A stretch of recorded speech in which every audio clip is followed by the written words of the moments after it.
Sejam bem-vindos todos vocês, mais uma noite aqui conosco, para viver a 8ª edição do nosso podcast Pode Vir de Ver. Nós, Carmelitas Mensageiros do Espírito Santo, queremos trazer para vocês hoje, através da testemunha de um irmão sensacional que está aqui conosco hoje. Ele vai falar da sua vida, nós vamos poder penetrar na sua história e na ação de Deus na sua vida, que é o mais importante.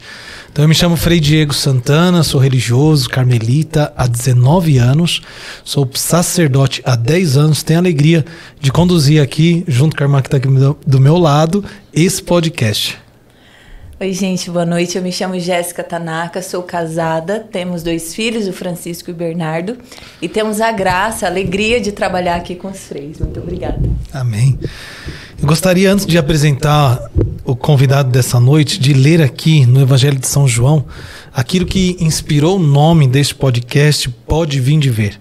Então, um dia São João Batista, no deserto com seus discípulos, apontou para nosso Senhor Jesus e disse para os seus discípulos: Eis o Cordeiro de Deus. Os 2 discípulos ouviram-no falar e seguiram Jesus. Jesus voltou-se e, vendo que ele os seguia, disse: Que procurais? Disseram-lhe: Rabi, que traduzido significa mestre, onde moras? Jesus lhes disse: Vinde ver. Então eles foram e viram onde morava e permaneceram com ele aquele dia. Veja que encontro maravilhoso que Jesus tem com esses discípulos, o convite que é feito para eles, vinde ver, e o tempo que eles vão permanecer com Jesus vai ser essencial para conhecer quem é o Senhor. Então nós queremos, nessa noite, através do testemunho desse nosso irmão, fazer com que vocês também sejam conduzidos a ver nosso Senhor agindo. Então eu gostaria de acolher aqui o Frei Silvio Mendonça Rocha Alvino. Já vê que o nome é forte, né? Frei Silvio é carmelita, religioso, é sacerdote também, é músico e é compositor. Frei, seja bem-vindo, uma alegria ter você aqui conosco no nosso podcast. Olá, com alegria nós estamos todos juntos aqui e para mim é uma alegria também estar com vocês, né? Meu irmão de comunidade, Frei Diego, a Jéssica também, uma irmã querida, na fé, também na espiritualidade, né? Amém. Para partilhar um pouquinho da nossa história. Frei, uma alegria acolher você. Já de lembrança me veio que eu falei, você é sacerdote, nós somos ordenados no mesmo dia, né? Exatamente. Que alegria, gente. Dia 8 de dezembro. Sim. Tem a lembrança dessa... De que ano? 2012. Pensei que ia esquecer. Não, mas é uma das poucas datas que eu lembro, viu? Pra falar a verdade. Eu também, uma das poucas datas que eu lembro. Então, e Imaculada Conceição ajuda, né? E, bom, vamos falar já da ordenação, porque para mim esse dia foi muito significativo, né? De uma maneira pessoal, eu acredito que foi... Assim, teve muitos pequenos sinais do dia dessa ordenação que me ajudaram a estar mais unido a Deus, sobretudo nesse dia, porque foi um sábado, né? Quer dizer, além de ser um sábado, foi dia 8 de dezembro, né? Sim, sim. E, enfim, por ser um dia 8 de dezembro, solenidade, e esse dia justamente caiu num sábado, também o sábado é memória da igreja, né? Tem uma memória a Nossa Senhora no sábado. Foi no Santuário Mãe de Deus, né? E foi às 3 horas da tarde. Nossa. E neste ano eu tinha 33 anos de idade. Sim. Nossa, tanto símbolo assim. Nossa. Assim, muito significativo. para outra pessoa pode não pode fazer nenhum sentido assim, mas assim, eu vi e eu quis ver, né? Nessas pequenas delicadezas assim da circunstância desse dia, né? Como realmente uma confirmação do meu chamado, da minha consagração, né, do meu amor à Virgem Maria, né? Então para mim foi um período foi um dia muito especial, né? Tava toda a minha família, gente que veio de Alagoas, porque eu sou alagoano, então gente que veio de Alagoas para a ordenação, então foi fantástico, foi fantástico mesmo. Sim. Eu também louvo a Deus, viu? Porque ser ordenado dia de Nossa Senhora para um sacerdote é algo especial, né? 10 anos já, né? 10 anos. 10 anos. 10 anos de sacerdócio. 10 anos. E de vida religiosa? Você é da primeira turma, eu sou da terceira turma. Terceira turma. Eu entrei em dezembro de 2004. Isso. Nossa. Dezembro de 2004. Também. O dezembro é muito carregado. Pois é. E seu aniversário? Eu nasci em dezembro, eu entrei no instituto em dezembro, fui ordenado em dezembro, os meus votos eu sei que foi sempre no mês de E o dia dezembro, do seu aniversário, né, Frei? Também é um dia especial. Do meu aniversário.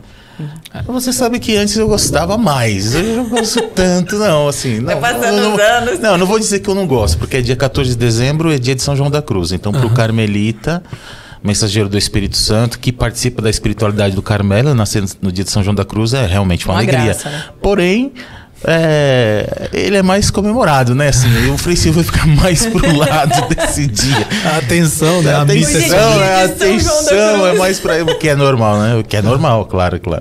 Mas, enfim, eu acho que eu vou começar a comemorar agora dia 13 ou dia 15. Na Senhora de Guadalupe. Dia 12, né? Dia 12, né? Mas vai dia 14, sim. Frei, pra gente conhecer um pouquinho mais, conta um pouco da sua história pra nós, seus pais, seus irmãos, quem são, onde você nasceu. Gostaríamos de conhecer um pouco quem é o Frei Silvio por trás desse hábito. Não. Meu Deus.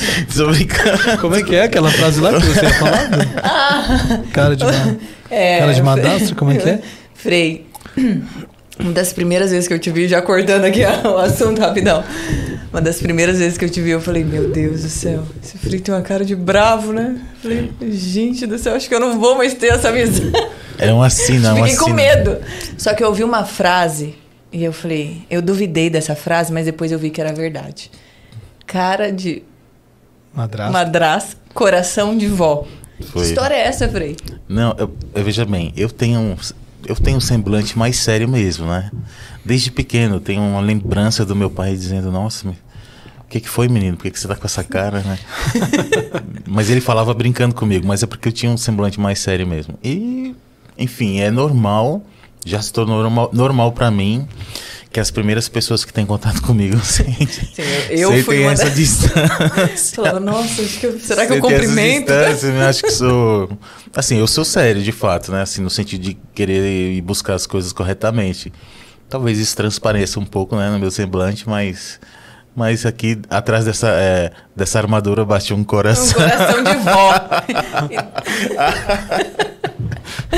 E é verdade. É verdade. Se não for verdade, depois a gente vai conversar. Não, Frei, é verdade, gente. Bate um coração de vó mesmo. Muito, muito bondoso. Sarrista. E se a avó fumar? Vamos lembrar daquelas vozinhas. Das vozinhas, né? Faz tudo pros netinhos. Eu tive bons exemplos de voz, eu tive. Mas falando da minha família... Não, vou falar da minha família. Seu Leãozinho tem que ter um coração aí atrás. Meu pai, né? É verdade. Meu pai é um doce. Uma figura. Então, eu sou alagoano de origem. Eu nasci numa cidade que se chama Palmeira dos Índios. Eu nasci em 1978, no dia 14 de dezembro. Então, até os 13 anos completos, eu estava morando ainda nessa cidade. Palmeira dos Índios, aí um abraço a todos os alagoanos, a todos os palmeirenses. Quem nasce lá é palmeirense. É verdade. Ainda que seja... É por isso que você torce Palmeiras? Não, ainda que seja corintiano, se perguntar naturalidade, vai falar palmeirense. Nossa, que triste para os corintianos que nascem lá. Verdade. Não deve ter, não. Pra gente ter uma ideia, a dimensão dessa cidade pequena? Olha, eu acho que ela fica no centro, bem no centro do estado. Ela tem um apelido que é... Ai, meu Deus. Princesinha do Sertão, alagoano, alguma coisa assim. Eu acho que é isso. E ela hoje deve ter mais de 70 mil habitantes, 75 mil grande. habitantes. Maior que Epitácio, gente. Grande comparado com o Epitácio. Eu acho, eu acho. Não tenho muita certeza. Então, porque eu cheguei aqui com 13 anos em São Paulo. E chegando com 13 anos, então eu já tô com 44, toda a minha vida foi aqui em São Paulo, né? A maior parte da minha vida é em São Paulo, né? Sim. Mesmo que tenha tido outras experiências, né? Até missionários, né? Quando eu tive que mudar, né? Mudar de São Paulo, morar em outras regiões. Mas assim, a minha adolescência, o início da juventude, o início da vida madura, tudo se passa aqui. Inclusive acredito assim, o desenvolvimento da minha vida vocacional, né? Da minha consagração. Exato. Mas aí Palmeira dos Índios até hoje você tem familiares? Então, toda a extensão da minha família é alagoana. tanto o lado materno quanto paterno. O que ocorre é que no início da década de 90, não sei precisar, talvez 90, 91, não sei precisar. Meu pai e minha mãe, eu que sou o mais velho, o Samuel que é o do meio e a Soraya que é a caçula, todos os 5, né, passamos a morar em São Paulo. Tive uma primeira experiência que foi morar poucos meses em Santo André. Saindo de Santo André, nós moramos mais alguns meses, alguns anos na verdade, uns 4 anos lá no Tatuapé. E daí depois desses 4 anos a gente foi bem mais para a periferia de São Paulo, onde meus pais estão até hoje. Zona Leste. Na Zona Leste. E qual o motivo assim que sua família quis vir para São Paulo? Dinheiro, né, meu filho? Dinheiro. Trabalho. Não, tô brincando, assim, não só dinheiro, mas assim, é um pouco daquela história de alguns nordestinos de ter em São Paulo uma oportunidade de vida melhor e tudo. Então a motivação primeiro foi essa, a primeira motivação foi essa, mas sobretudo numa perspectiva de emprego para nós, os filhos, né? Porque na cidade pequena não teria tanta, talvez, oportunidade, segundo o pensamento do meu pai, né, e da minha mãe, e também por questões financeiras, porque aqui em São Paulo teria a possibilidade de ter uma renda maior do que morando lá em Palmeira dos Índios. O que, quando eu olho para trás um pouquinho, pode ser verdade sob algum aspecto, mas, por exemplo, eu vejo os meus primos todos formados, né? Os que não mudaram, né? Construíram a vida normalmente lá, entende? Então eu vejo que de fato foi uma desculpa, digamos assim, né? Que Deus usou para que pudéssemos responder a um chamado vocacional, não é? Eu falo responder porque sou eu e a Soraya, né? Que é a religiosa também, a irmã Soraya, que também é carmelita mensageira do Espírito Santo, que hoje, até esse momento, mora em Roma, né? Isso. Eu lembro que você falou da irmã Soraya, agora eu lembro meu primeiro encontro vocacional, tô dentro do ônibus e não sabia onde que era o convento das irmãs, né? Eu falei, acho que eu vou comentar alto aqui para ver se alguém conhece. E aí eu falei assim, falei com um jovem, né? Falei, nós estamos indo lá no encontro vocacional dos carmelitas mensageiros do Espírito Santo, né? Que legal, você sabe onde que é e tal? Aí justamente uma Soraya, eu também tô indo para lá, né? Que era vocacionada na época. Eu tô indo para lá, eu sei onde que é. E aí ela estava indo para o encontro vocacional das irmãs, eu indo para os irmãos, que não existia, né? Não existiam os irmãos ainda. Sim. Então se encontrava com as irmãs para poder encontrar a fundadora e começar Ela entrou em fevereiro de 2004, se eu não estiver enganado. O Frei, e quem entrou primeiro para a vida religiosa? Ela entrou primeiro. Gente, olha a alegria desses pais. Mas nós entramos no mesmo ano. No mesmo ano. Ela entrou em fevereiro, eu entrei em dezembro, na verdade. Sim. Voltando ali em Palmeira dos Índios. Bora. Infância ali. Como foi essa infância? A minha infância foi... O que te marcou ali? Foi maravilhosa. Tanto é que eu senti muito o sair de lá me marcou profundamente. Porque lá, primeira coisa, não existia celular naquela época. Então já dava liberdade da gente brincar realmente, digamos assim, como crianças mais saudáveis, não que hoje não são, mas até ela impossibilita, né, prende muito as crianças. Mas para dizer o quê? Brincava à noite de esconde-esconde, pega-pega.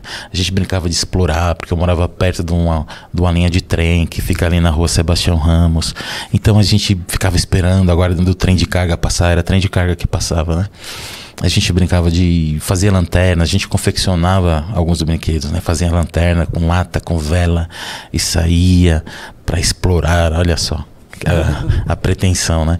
E eu lembro que tinha, como era a linha do trem assim, né? Eu passava os trilhos e tinha...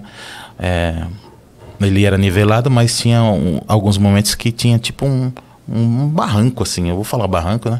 E a gente brincava de subir aquele negócio lá, brincando de explorador, e depois confeccionando os próprios brinquedos, cara, brincando de tomar banho de chuva, banho de subir em árvore, coisa assim, coisa saudável. Bem então saudável. Eu senti muito quando eu saí de lá. Muito. De bicicleta, de... Nossa, show de bola. Ah, imagino. Eu queria perguntar justamente por isso, porque você tem a oportunidade de crescer numa cidade pequena, até hoje ainda é muito saudável, né? Esse contato com a natureza, esse contato com os amigos, tudo isso. Mas a realidade de quem já nasce na cidade grande, num apartamento, por exemplo, meu Deus, eu acho que sente mais, né? Sente mais. Tem essa oportunidade de brincar na rua. Mas eu lembro de ir pro sítio do meu avô, ir lá subir nas árvores e brincar de bolinha de gude e subir nas árvores e pegar as frutas do pé e comer, então um caju, subir, enfim... mangueira, essas coisas todas. Sim. E a família sua era grande lá, tinha muitos primos? Então, sim, porque sobretudo o lado materno são nove filhos, então tinha tios, tinha uns 2 que não moravam lá, mas assim, os tios com idades mais próximas da minha mãe, eu tinha muito contato, né? Tios e tias, né? Então, tem primos que eu considero até hoje como meus irmãos, né? Irmãos mesmo, né? Um carinho, um amor, porque crescemos juntos, né? A diferença de idade parecida, embora eu era o mais velho, né? Sempre dos netos lá de Palmeira eu era o mais velho.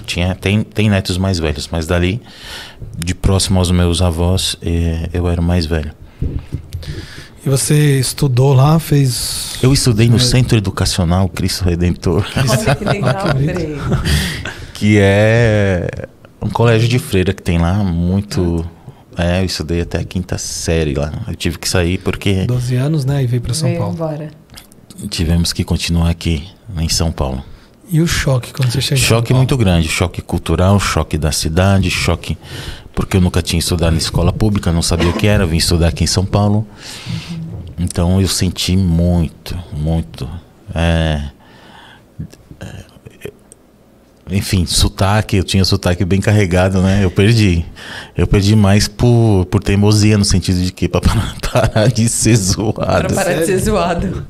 Oh, meu Deus. Eu consigo identificar muito o sotaque alagoano. Você consegue imitar algum estilo alagoano aí pra gente entender o que é o sotaque? Se eu conversar com alguma pessoa, alagoano, volta automaticamente, volta na hora. Volta na hora. E ainda mais hoje que eu moro na casa de formação e tem alguns aspirantes que são do Nordeste. Nossa, é um sarro. Faz aí uma frase aí, alagoana. Frei. A gente é ser humano brasileiro, cara. Às vezes você vai... com sotaque alagoano. Sotaque alagoano. Ô, Frei, a família da minha mãe é alagoana. Sutilezas, assim, por exemplo. A gente, aqui em São Paulo a gente fala porta. Isso. Lá eles falam porta. Porta. O R é mais suave, entende? Porta. Mais não chega a ser do Rio de Janeiro. Aqui a gente fala o tio, tia, né? O tio tinha. O titio, o titia. Aí, alguma coisa assim.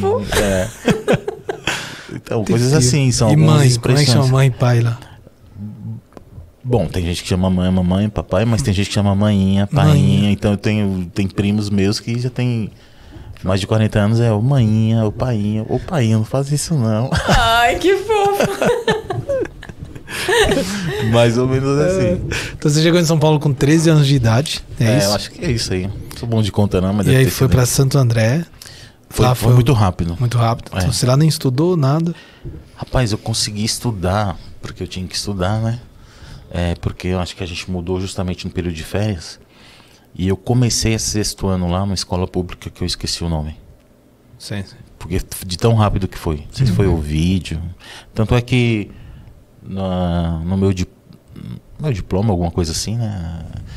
Não tá nem no nome da escola, tá no nome de onde eu estudei no Tatuapé, que foi o Carlos Escobar, que é uma escola pública. Ali você morava perto de onde, ali no Tatuapé? Tatuapé? É. Você quer dizer porque você quer que eu fale que é perto do Corinthians? Isso! Né? Entendi. É importante, né? É terrível. Mas tem um detalhe interessante. Veja bem, não foi fácil essa nossa migração. Então é importante até eu talvez dar mais detalhes sobre isso, né? Porque nós fomos acolhidos por uma tia chamada Lúcia. Agora você imagina, nós éramos 5, o número da família.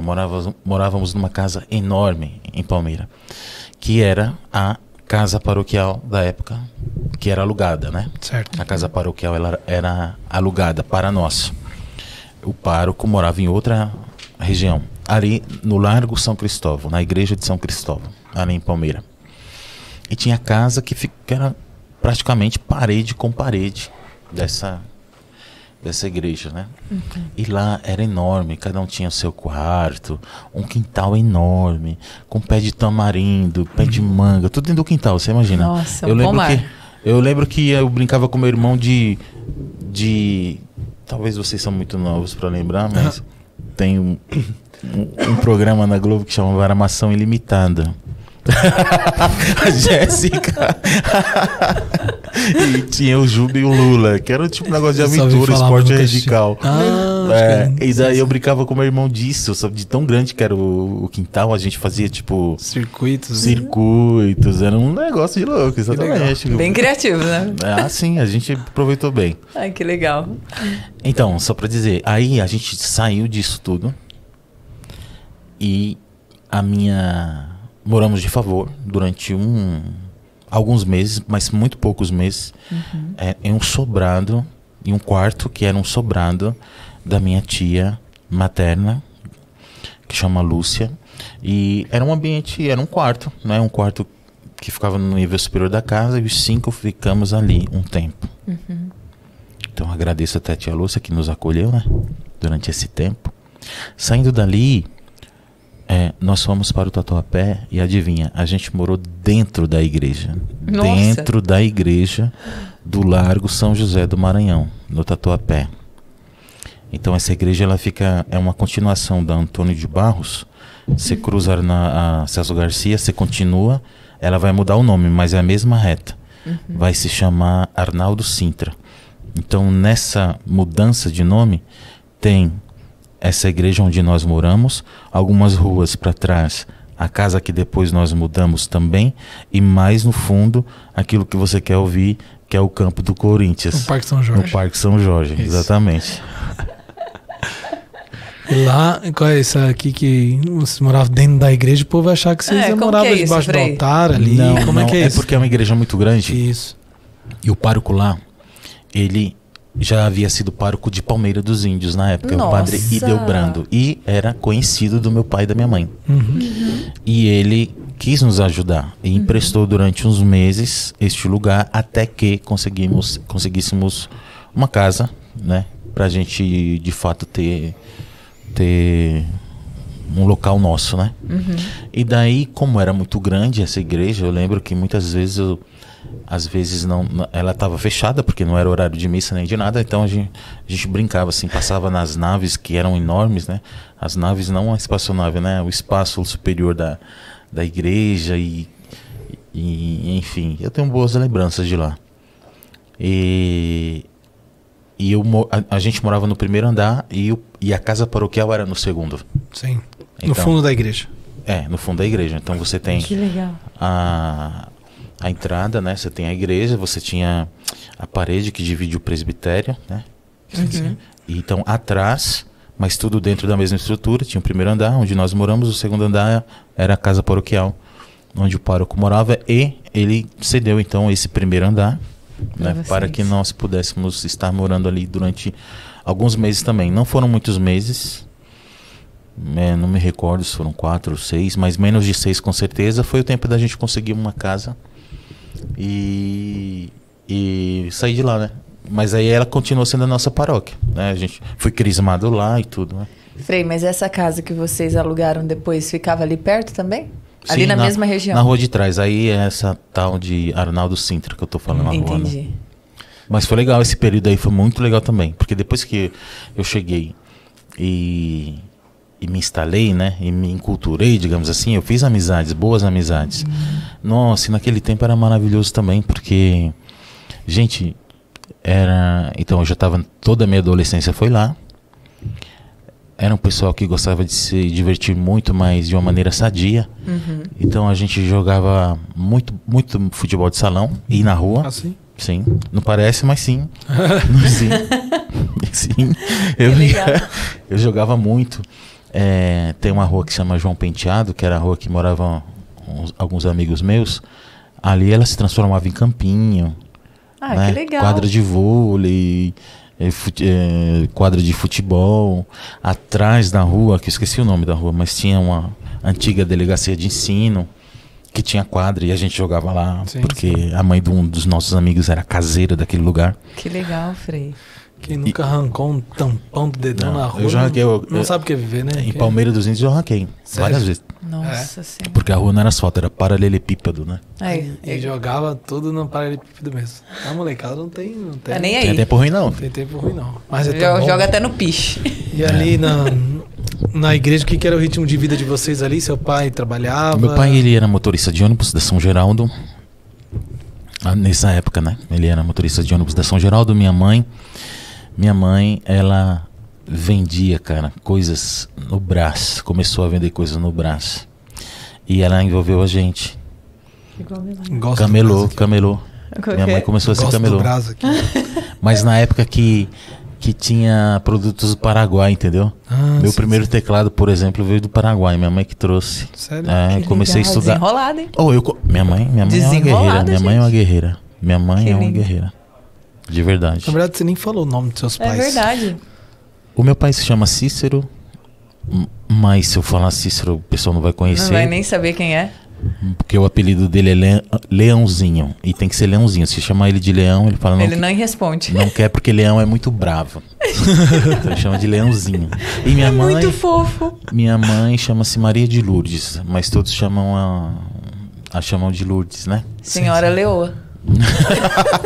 Mas é só pro seu Leãozinho, tá? Pode ser. É só pro seu Leãozinho, que ele chama de Leão. Senhora Leoazinha. Leoazinha. Não, mas é só Maria de Lourdes mesmo. E aí sua mãe nessa época... Eles são muito fofos. Nossa, que amor. Manda um abraço pra eles, Frei. Um beijo, né? Um beijo pra minha mãe e pro meu pai, né? Eu não chamo meu pai de Leãozinho, eu chamo de pai, mãe, né?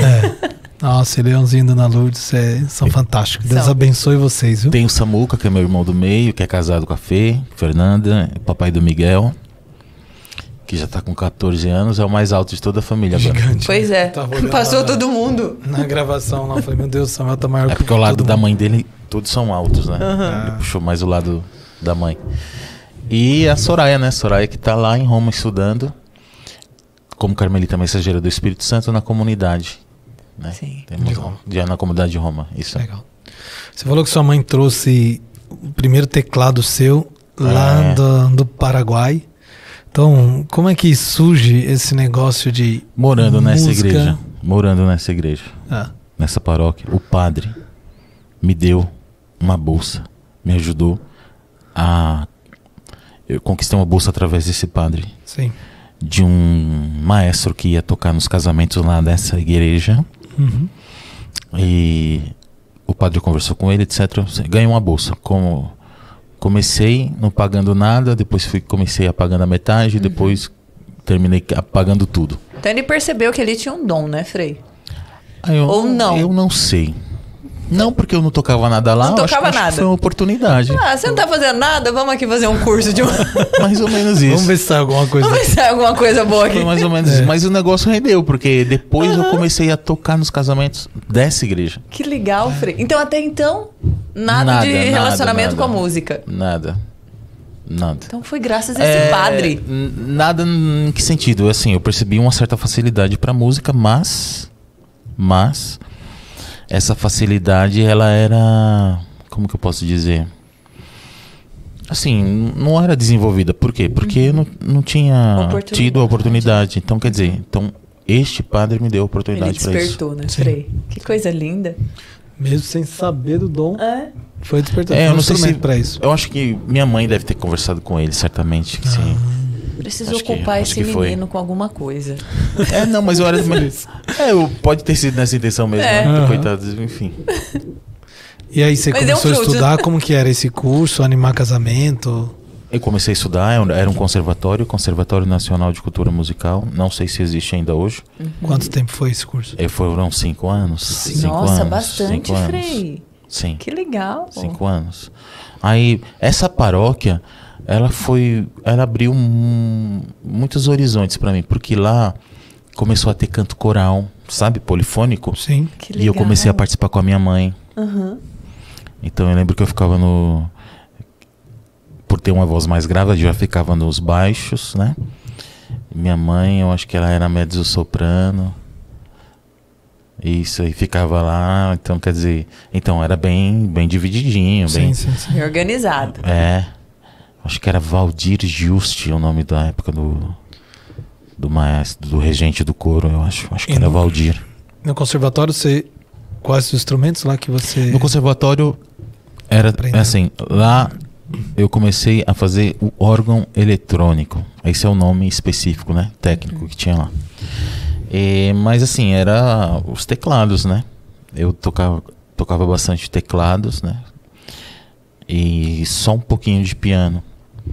E que mais? E violão eu comecei por conta, porque você tinha... Normalmente você precisa saber um outro instrumento. E daí meu pai tinha comprado pro Samuel não deu, não deu conta. Não levou pra frente. E daí fui eu. Peguei de ouvido. E depois disso bateria, né? Nessa época do Tatuapé também. Então comecei a tocar numa banda de rock lá, tocar bateria. Sério? Sério. Qual era o nome da banda? Sei lá. Não lembro. Tocava na noite, assim, Frei? Não, era coisa de adolescente. Só pra brincar, na garagem. Quase garagem, né? E você balançava o cabelo assim? Eu tinha bastante cabelo na época, viu? Tô brincando. Não tinha. Deixa eu crescer assim. Careca eu não era. Eu tinha cabelo, mas nunca deixei crescer, não. Tanto é que um dia eu tava numa praça com um dos conhecidos que era roqueiro, numa praça ali. E ele até falou: você não tem jeito de roqueiro.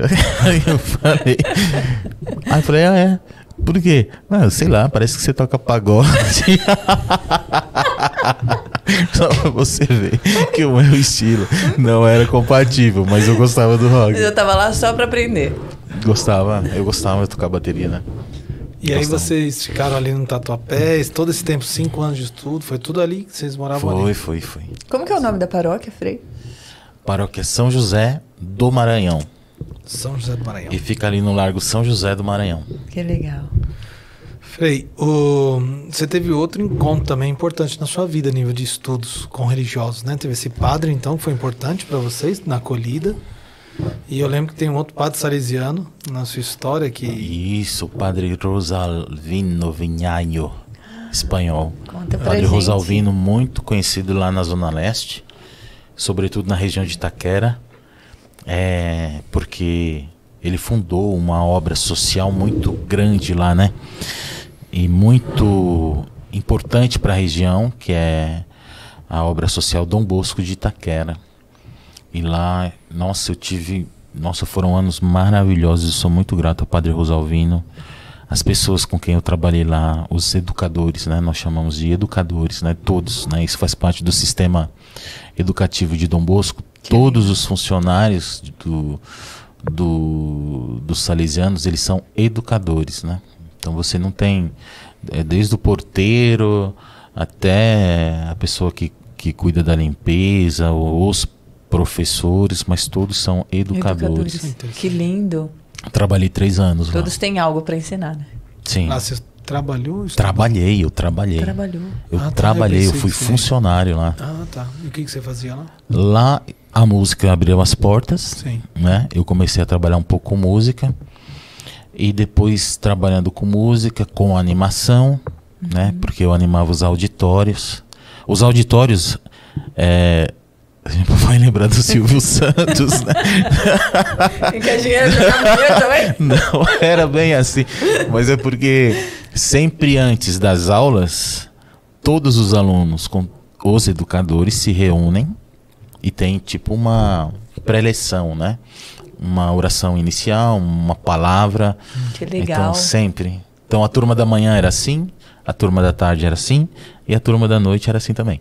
Então nesses auditórios eu animava, né? Animava como, né? Como que você... Pegar o violão. Com violão, eu animava com violão. Por quê? Porque eu já tinha uma certa experiência com grupo de oração. Então eu sempre... Porque daí já na Zona Leste, morando lá, porque do Tatuapé eu fui morar na Zona Leste, mais Zona Leste ainda, na cidade de Tiradentes. E morando lá, Foi lá que eu tive uma experiência com a renovação carismática. Isso. E lá que eu comecei a tocar em grupo de oração, animar mais, estar mais engajado na igreja. Então, o estilo de animação eu só transferia para os auditórios, né? Então, violão, voz e animar, né? Só não falava quem quer dinheiro, porque nem eu tinha. Mas, assim, foi excelente. Eu só tenho lembrança boa de lá. Que legal. Ô, Frei. E foi uma oportunidade também que o Padre Rosalvino me deu. E já que você falou do grupo de oração, como que aconteceu essa experiência, esses primeiros encontros? Morando na cidade de Tiradentes já,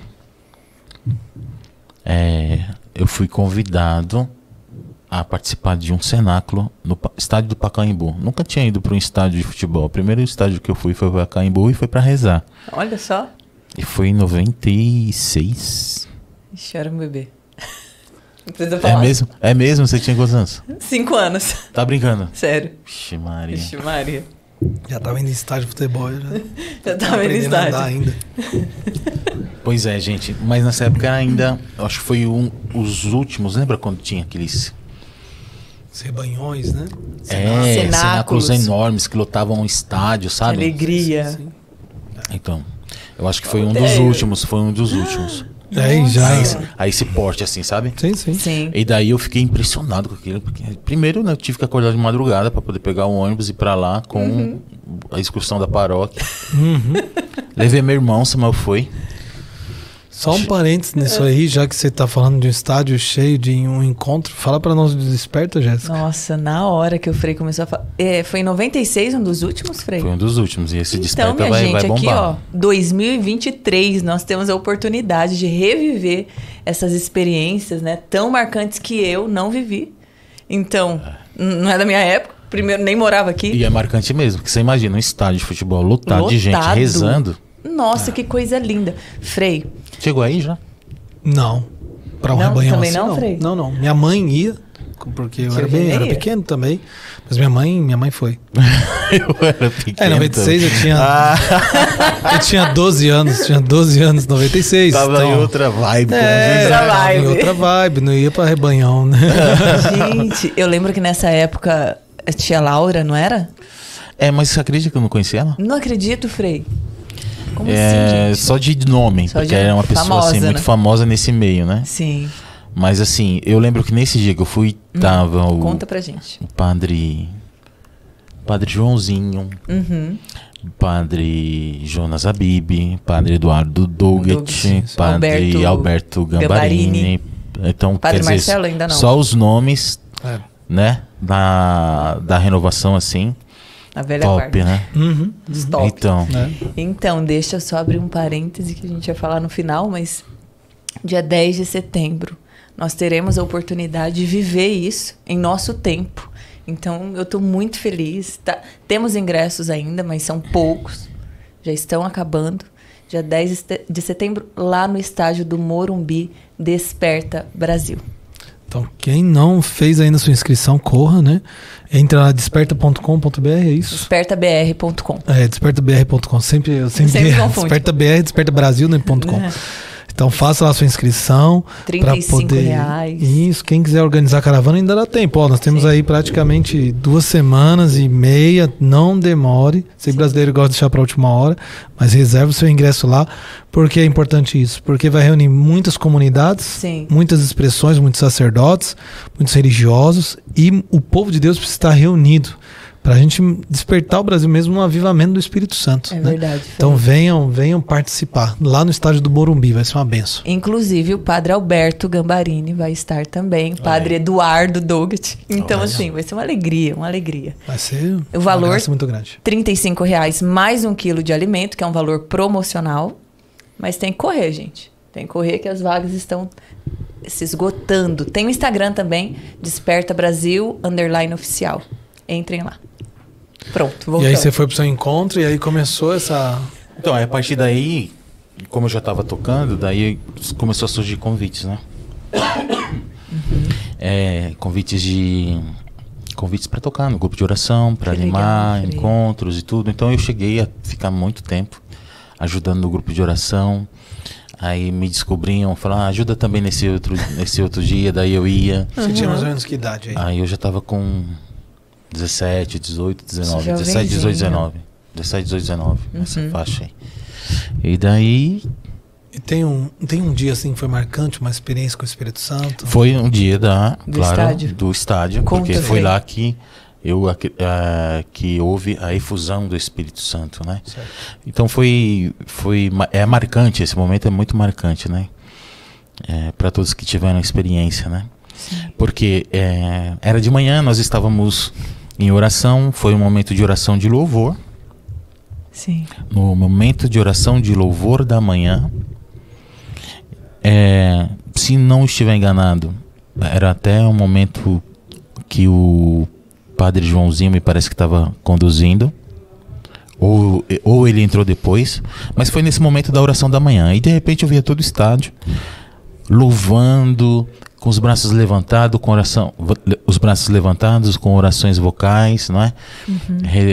Rezando espontaneamente, e de repente se clama o Espírito Santo, e daí as pessoas começam a rezar em línguas. Eu olho, o que está acontecendo aqui? E sem entender nada, eu comecei a chorar. Ai, meu Deus, um Pentecostes. O que está acontecendo aqui? Mas era um choro libertador que me trazia paz e serenidade. Ai, que lindo. Então era...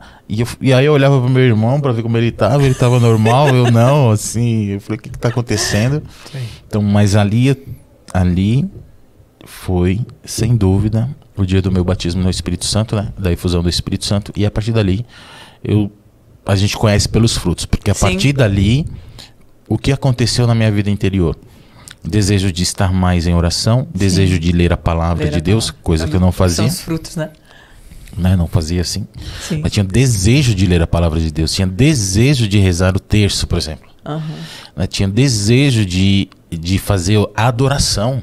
Estar com né? Jesus. E participar da missa. Participar da missa e de confessar. Sim. Então, quer dizer, esses são os frutos do batismo no Espírito Santo. Então, quer dizer, o que é uma efusão no Espírito Santo? O que ela promove em você? Ela promove... um desejo profundo de viver o seu batismo. É isso que promove. Perfeito. E daí, um ambiente que favorece, né? Porque você teve essa experiência. Então eram os grupos de oração, e eu frequentava muito os grupos de oração, e frequentava de uma maneira assídua mesmo. Sim. Então tinha na comunidade minha de origem, que é Santo Antônio, lá na cidade de Tiradentes, depois na paróquia, que era do Senhor Santo Cristo, e Santa Verônica, ou seja, ali, aquela cidade de Tiradentes, eu comecei a ir tocar, animar. Depois eu comecei a receber convite com outros músicos, né, de ir tocar em Mogi das Cruzes, e tocar em Ferraz, sempre naquela região ali, né, Poá, Ferraz, aquela região leste. E depois em retiros, sobretudo da Escola Paulo Apóstolo, que eram feitos ali ao lado do metrô Itaquera. Que legal, Frei. É tudo naquela região, né? Leste ali. Então eu era bem assíduo mesmo. E nessa época tava bombando, né? Renovação Sim, tava muito forte. Já que a gente falou da efusão do Espírito Santo, nós estamos aqui com a relíquia Santa Maria de Jesus Crucificado, né? Santa Carmelita, que se destaca por uma devoção essencial. Para mim é uma das grandezas dela, é de lembrar uma coisa muito essencial, que é a devoção ao Espírito Santo, né? De tantas devoções que a gente pode ter, ela era devota ao Espírito Santo como o Paráclito, o grande defensor, aquele que anima a nossa alma, né? E nós trouxemos a relíquia aqui hoje. Você creio que tem uma devoção especial também. O que marca em você alguma mensagem, alguma coisa de Santa Maria de Jesus Crucificado? Vamos lá, Santa Maria de Jesus Crucificado, ela quis ser minha amiga, né? Que beleza. Sério? Conta pra gente, Frei, como começou? Ela mandou uma carta lá do céu, o que aconteceu? Sentou do lado do seu lado e tudo bom? Vamos ser amigos. Ai, gente, acho que foi quando? Foi de 2013, eu acho que de 2013... Nossa, até 10 anos já. Não, então, de 2013, 14, 15, 16, 17, 18, 19, isso mesmo. De 2013, a metade de 2019, eu morei na fundação dos Irmãos Carmelitas Mensageiros do Espírito Santo do sul da França. Isso. Onde você já morou também. No sul da França, na Arquidiocese de Avignon. Sim. E 2018 tem um livro de um padre que acompanhava, que era o diretor espiritual dela, que era o, acho que é Estrate,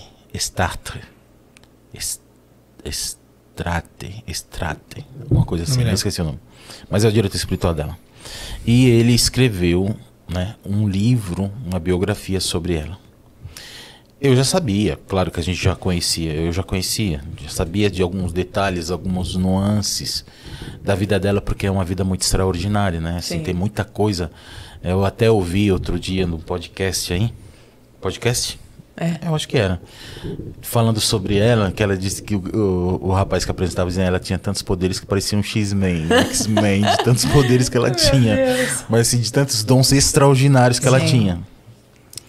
Enfim, aí eu peguei esse livro e comecei a ler em 2018 lá. Eu fiquei encantado mais sobre a simplicidade dela, né? A humildade, né, Frei? A humildade dela. Eu achei interessante a história dela. Né? É muito extraordinária mesmo. Né? E depois que eu li esse livro, como chama aquele bispo emérito que morava lá em Boulovac? Guillaume. Monsenhor Guillaume. O Monsenhor Guillaume. E tinha irmãos que iam fazer direção espiritual com ele, né? Isso.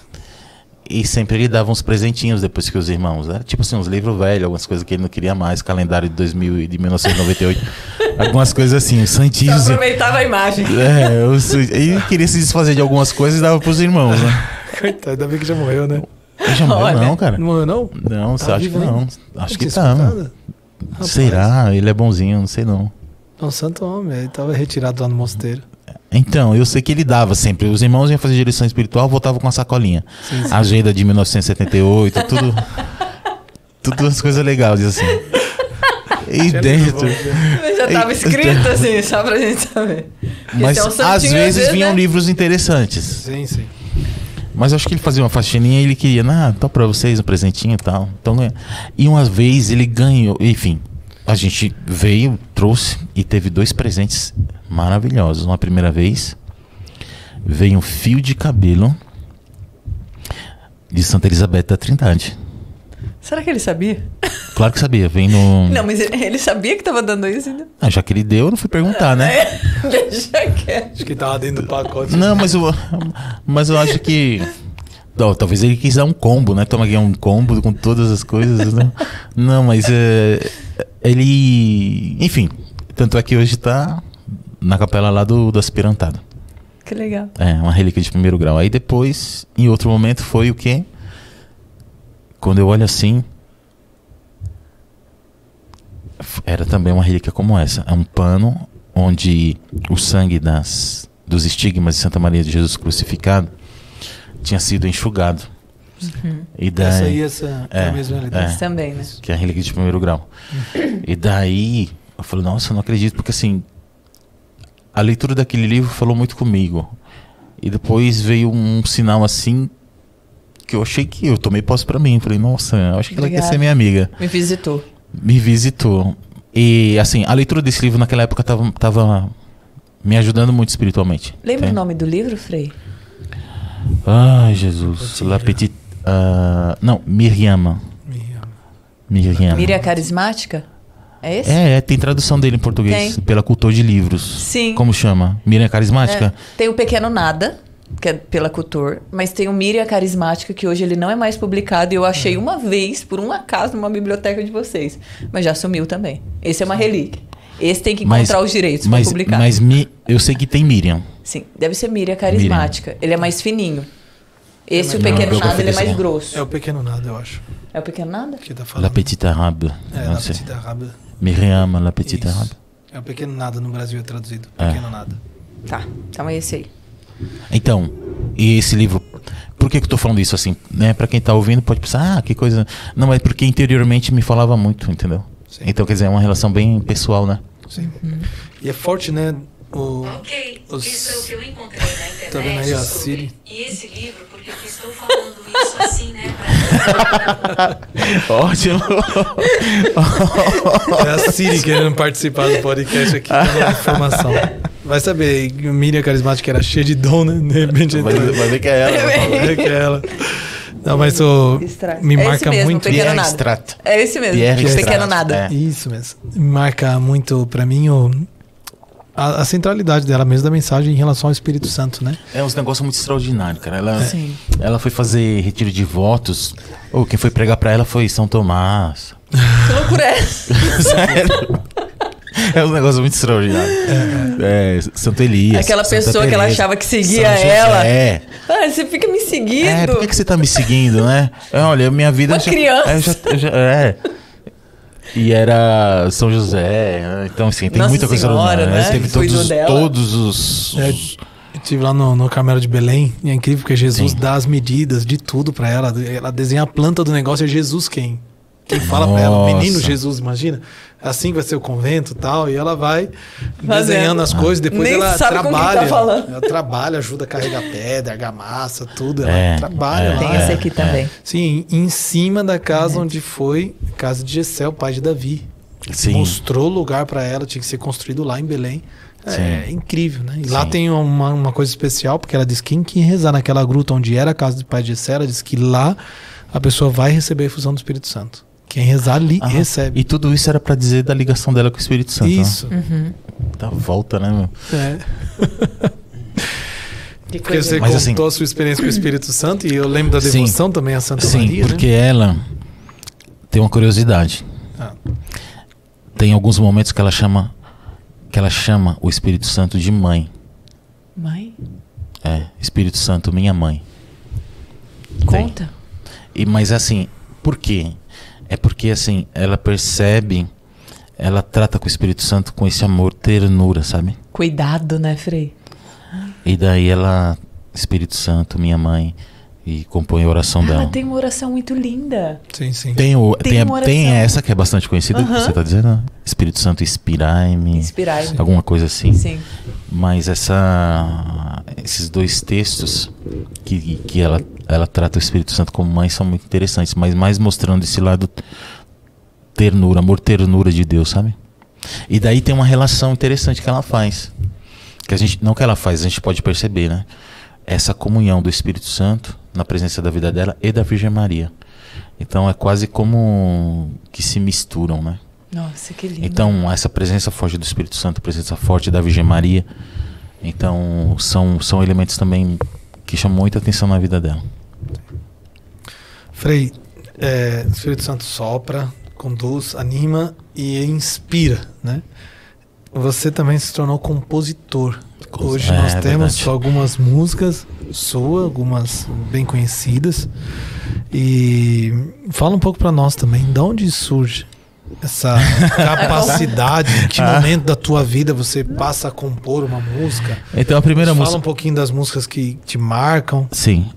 A primeira música que eu compus mesmo, assim, pra igreja, foi em 1998. Meu Deus. Uau. Eu era cantor de grupo de oração. Adivinha que música que foi? Um brinde pra quem conseguir. Hoje é tocada? Deixa eu pensar. Chuta uma, eu chuto outra, vai. Não. É Vai, que eu não. Frei. Foi aquela que você cantou agora há pouco. Então não vou foi? falar, tentei fugir. Não foi. Ah, Tentei fugir? Não. Não, Pescador de Homens. não. Não, precisa já ser depois. Solidão no Tabernáculo. Também não. Já perdi a chance. Mãe do Carmela. Não. Não. Peraí, vou pegar seu álbum. Qual delas? Anjos em Ordem de Batalha. Sério? Vem, ó Mestre do Amor, Supremo Criador, manda teu exército da paz. Não Fantástico. sabia. Vem com a tua compaixão, misericórdia e retidão. Vem com os teus anjos do céu. Vem preparar-nos para a batalha. Isso aí. Nossa! Vem preparar-nos pra batalha. Porque eu queria uma música de... Era bem de Circo de Jericó isso aí. Eu queria uma É música... bem nesse tempo que nós Grupo estamos de oração. vivendo os 40 dias com São Miguel, né? derrotar teus inimigos. Então essa música tava guardada. E daí lá na França, de repente eu recebo a ligação do Frei Gilson, né? E aí, Frei, sabe aquela música e tal? Será que eu não podia gravar e tal? Falei, cara, grava, bicho. Pelo amor de Deus, vai ser um favor que você vai me fazer pra tirar ela da gaveta, porque tava na gaveta. Frei, 98, então. Não, você comprou. mas veja, a gente já tinha gravado ela antes. Na verdade, quando tinha um disco chamado Mensageiros, que foi feito com as irmãs, nós gravamos ela. Sim.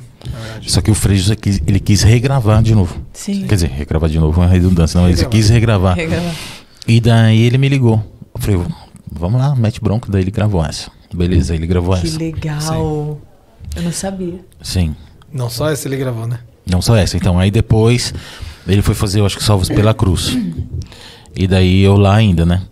E daí recebeu outro telefonema. Frei, depois de um tempo, né? Frei, então, só que o Gilson, ele cantava, graças a Deus que ele cantava naquela época. Ele não tava com todo, né? Ele já tava famoso, o Frei Gil já tava famoso, mas não na proporção de hoje. E ele, na época, não existia o Rosário ainda. Sim. Então ele tava mais evangelizando com as músicas, né? E daí, Frei, ó, o povo já tá cantando, ó, Pescador de Homens, né? Você deixa eu gravar e tudo. Eu falei, claro, grava, sem nenhum problema. Daí ele gravou Pescador de Homens. Que legal. E Pescador de Homens aí eu já fiz no convento, né? Sim. Então, Anjos em Hora de Batalha, Pescador de Homens, são músicas que sempre me falam que eu gosto muito. A Pescador de Homens já foi no convento e ela veio meio que pronta, assim, sabe? Eu lembro que tava na capela lá no... Desligou. Eu tava na capela do, como diz, na capela do antigo postulantado. Acho que eu era postulante ou noviço, acho que eu era postulante, hein? Então isso é antes de 2000, isso deve ser 2005, 2006, e daí ela veio quase que pronta, né? E eu achava na minha cabeça que eu acho que a música eu tinha que esperar isso, eu tinha que esperar ela vir pronta, só que a experiência foi mostrando que não, né? Que não. Porque Anjos em Hora de Batalha foi mais ou menos assim, depois essa Pescador de Homens também foi assim. Nesse intervalo de uma e de outra surgiu a Mãe do Carmelo, porque em 2007 nós fomos participar de um festival que era promovido pelas irmãs na época. Quando eu falo irmãs, as Carmelitas Mensageiras do Espírito Santo, né? As nossas irmãs. Então eu participei, a gente compôs a música com elementos, muitos elementos do Carmelo, né? Se você pegar a letra da Mãe do Carmelo, Mãe do Carmelo, dá-me da água que jorra da fonte do teu santo monte. Então Monte Carmelo, né? Cheio de simbolismo. Tem muita linguagem teresiana carmelitana lá, né? São Joanina também, né? Então eu tenho essa atenção quando eu vou compor, sabe? Que legal. Esse cuidado de achar palavras mais adequadas, mais bonitas, rimas que saem um pouquinho do comum, né? Chique. Não sei se é chique não, mas... Solidão do Tabernáculo. Solidão do Tabernáculo também é uma... Solidão do Nasceu Tabernáculo na capela também? Começa uma nasceu na organização? capela pelo seguinte, porque eu estava... eu tinha começado a ler um livro que chama Ensino Iesu. Ensino Iesus. De um monge, né? Isso. Sim. Que é sobre... Enfim, é um monge beneditino americano que tem locuções interiores de Jesus Eucarístico. Sim. E daí, o que acontece? Isso me marcou muito, essa questão de Jesus que está no sacrário esperando. Sim. Né? Esperando receber amor da nossa parte. Então, eu fiquei com essa ideia na cabeça, então veio a inspiração, né?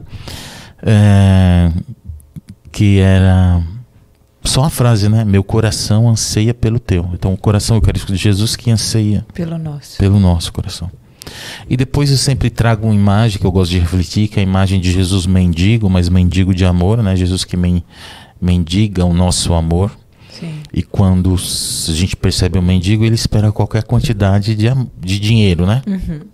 Se você chega com R$1 ou R$2, ele vai aceitar qualquer quantidade. Então, imagina, Jesus que está no sacrário, mendigando qualquer quantia ou qualquer quantidade de amor que você possa oferecer a Ele, ou qualquer quantidade de tempo, qualquer quantidade de atenção, e Ele está lá esperando, sabe?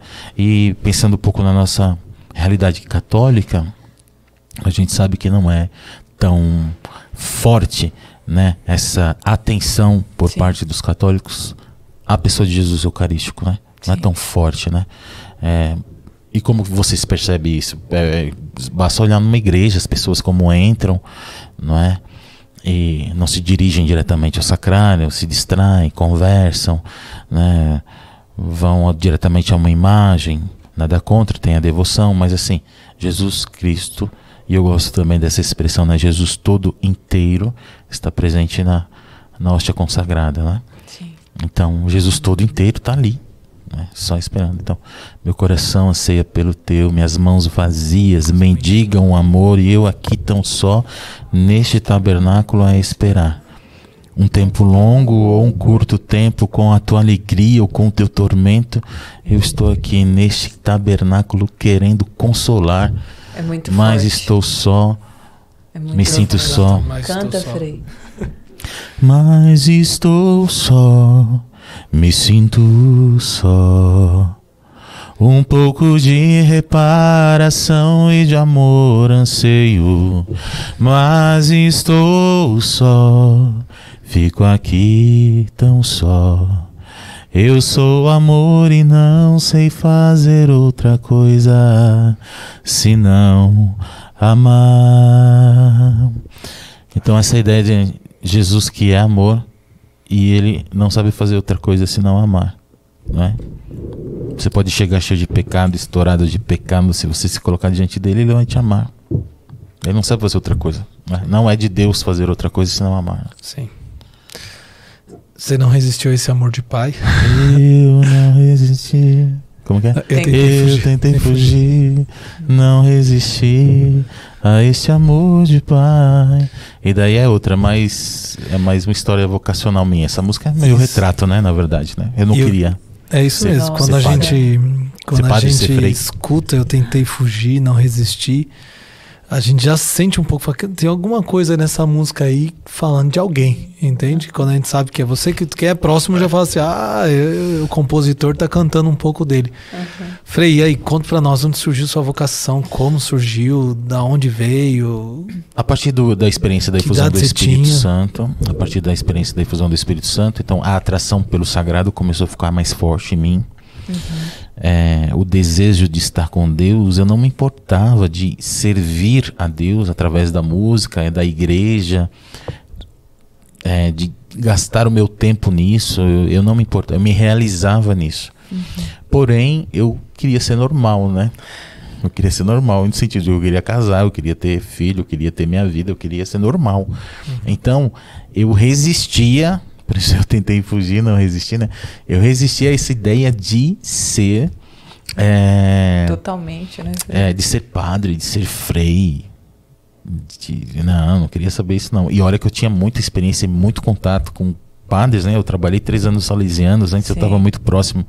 Morou numa igreja. Morei dentro da igreja. Eu tava, né, tem os redentoristas que eu sempre estava junto. Sim. Lá na época na cidade de Tiradentes, que... era uma missão redentorista.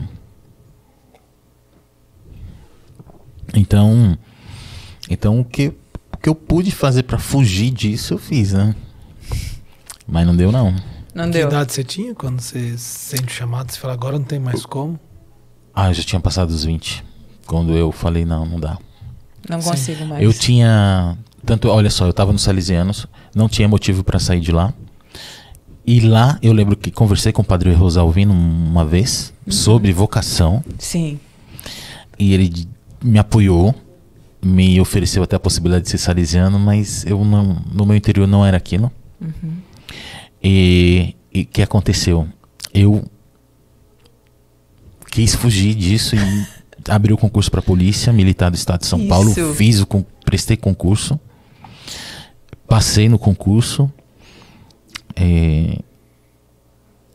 Estudou, se formou. Então passei e fiquei 1 ano em Pirituba, porque minha escola de formação de soldado foi lá. Mas já na escola de formação eu já falo, meu Deus, o que é que eu tô fazendo aqui, entendeu? Porque... Frei, então o senhor foi policial. Me chamou até de senhor agora. Já mudou o clima aqui. Já mudou, já. Escola de policial já mudou. Frei, então você foi policial. Conta pra gente quanto tempo. 1 ano e 10 meses. 1 ano e 10 meses tentando fugir. 1 ano de formação, mais 1 ano e 10 meses de atuação. 1 ano de formação, na verdade foram 10 meses, 11 meses, não é um ano completo. Ok. Mas é um ano acadêmico, digamos assim. Sim. Uhum. Lá em Pirituba eu fiz. E daí, quando terminou a formação básica, eu fui fazer o especializado ali na ponte da Vila Maria tem a DPM. Você já foi lá no sambão da vida? A DPM, eu sei onde que é. Sabe onde é, né? Lá tinha muito samba. Tá, Ele gostava de samba. No ginásio de lá tinha muito. Então, tinha muito samba ali do lado. Pagode. Isso. Entendi.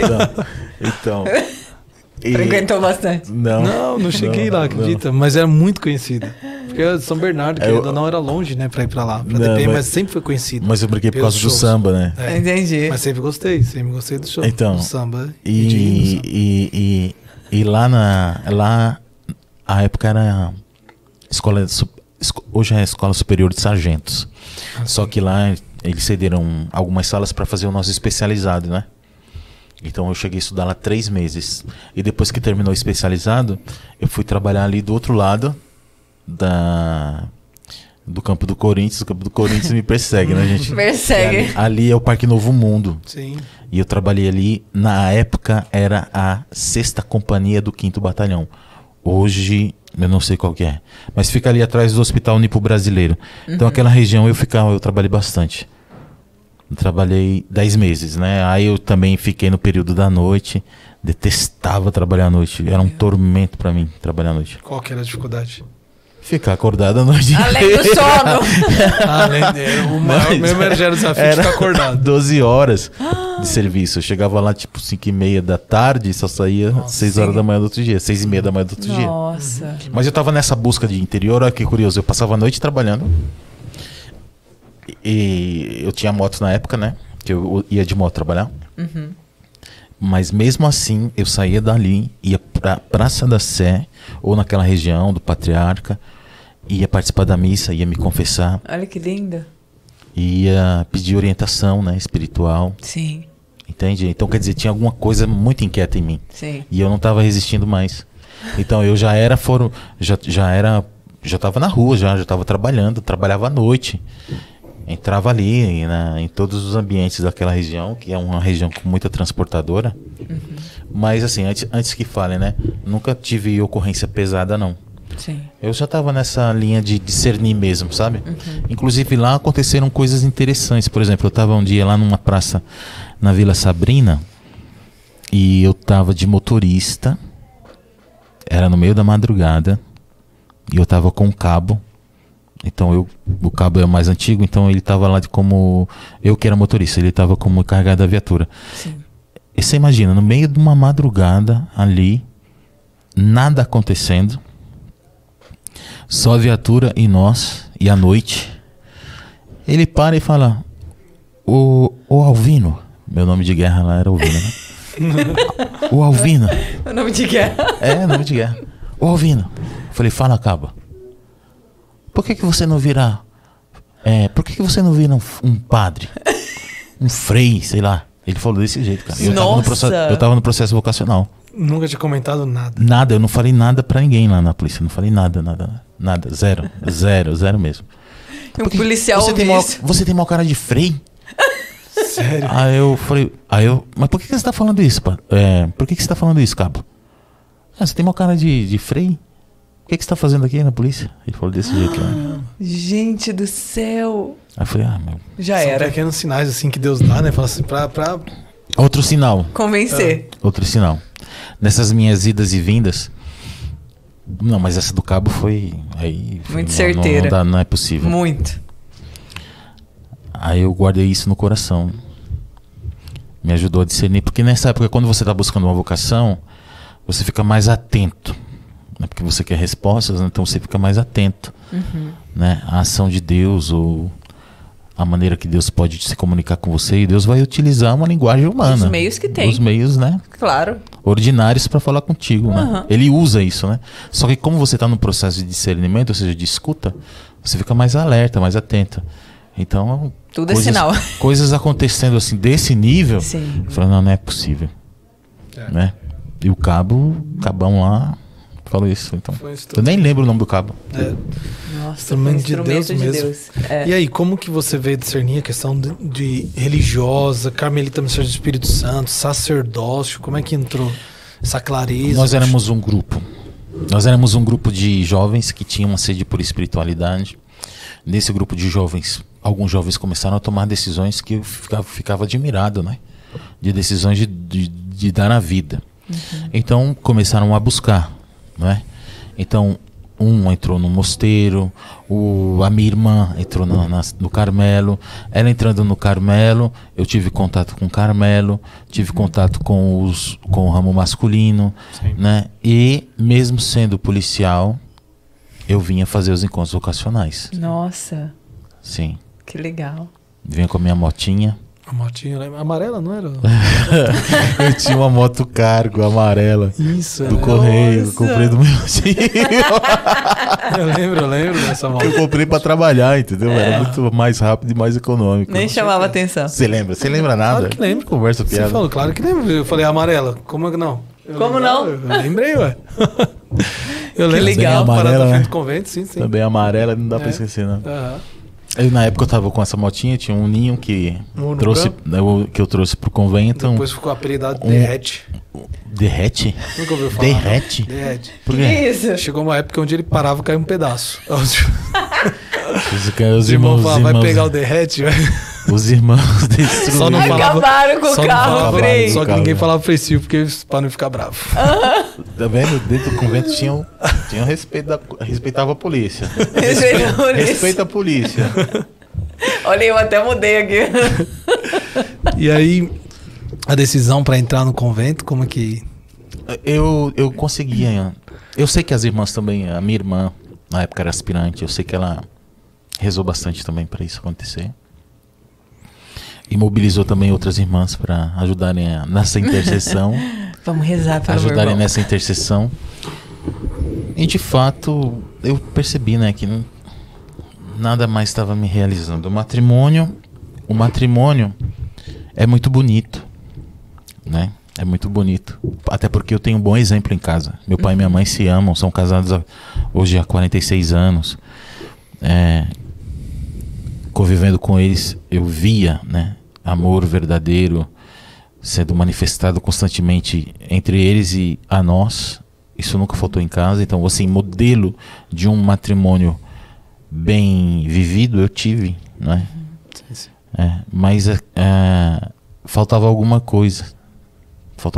Para mim era muito pouco pensar em ter que amar uma esposa ou alguns filhos. Eu tinha uma necessidade interior de uma doação mais plena, de amar. Total, né, Frei? Da vantagem, né? De amar de uma maneira da vantagem, de uma maneira mais ampla, mais isso. Plena, né? Da vantagem em francês, minha gente.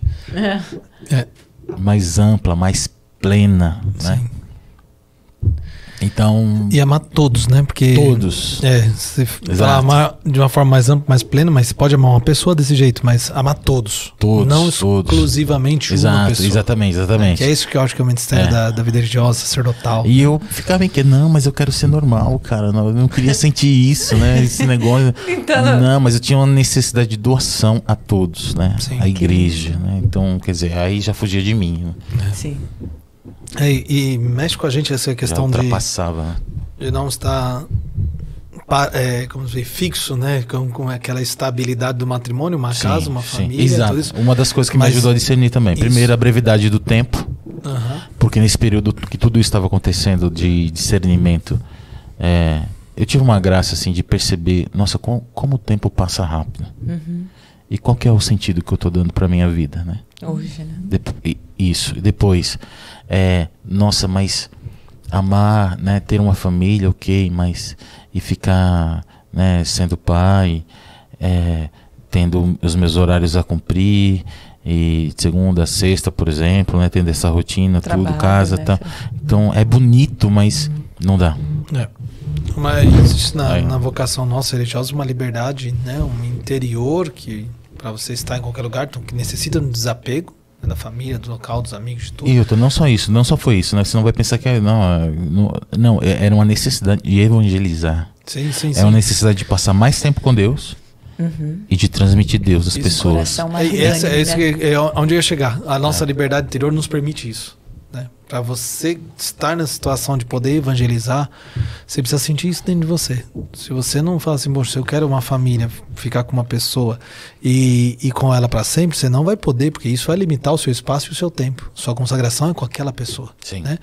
E o religioso, ele busca essa liberdade para poder estar em qualquer lugar, em qualquer momento. Sim. Né? E nesse estilo de vida nosso, aí entra, né, o ser carmelita mensageiro do Espírito Sim, Santo, sim. porque o que me atraiu foi a possibilidade de evangelizar com os meus dons. Sim. De contemplar para evangelizar. Sim, né, e de evangelizar como eu já evangelizava. Sim, e de uma sim. maneira mais, digamos assim, de uma maneira total, né? Porque agora minha vida Toda de é toda Cristo. aqui, entende?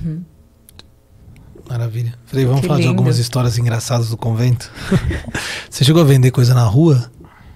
Cara, Bolo, brigadeiro. agora você imagina, eu com meu salário, que era... Na época eu acho que um policial ganhava bem, não sei como é que ganha hoje não, mas na época eu ganhava um pouquinho melhor. E daí eu, para poder entrar no convento, eu tive que me desfazer dos meus bens e tudo, né? E daí, cara, eu chego pra aventurar. A minha primeira preocupação, o que é esse negócio de viver na providência, mano? Que negócio é Que isso? negócio é esse? Que eu não conheço. Falei, viver na...